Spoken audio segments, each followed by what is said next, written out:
Valgemere lähistel asetseb kahepealine kõrgrõhuala, mille haare ulatub üle Balti riikide kuni Balkani maadeni. Väheliikuva antitsükloni mõjul on õhuvool Eesti kohal nõrk, kuid õhk ise soe ja nii tekkis öötundidel mitmele poole tihe uduloor. Päeva jooksul udu hajub ja ilm tuleb üsna päikeseküllane. Vaid Kirde-Eestisse võivad Soomest jõuda tihedamad pilverüngad, kuid olulist sadu need tõenäoliselt ei anna. Õhtul võib oodata ka veidi tugevamat ja kindlama suunaga tuult, kuna Saksamaa-Poola piirile jõudnud osasüklon liigub Rootsi suunas ja hakkab siinsele kõrgrõhkkonnale vähehaaval survet avaldama. Seega tuleb meil täna vahelduva pilvisusega olulise sajuta ilm, hommikul püsib udu. Puhub muutlik tuul 1–6 meetrit sekundis, õhtupoolikul idakaare tuul 3–9 meetrit sekundis.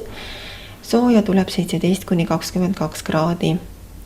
Õhurõhk oli tund aega tagasi Tallinnas 767 mm lauapeda sammast ja see langeb aeglaselt. Suhteline õhuniiskus oli 100%.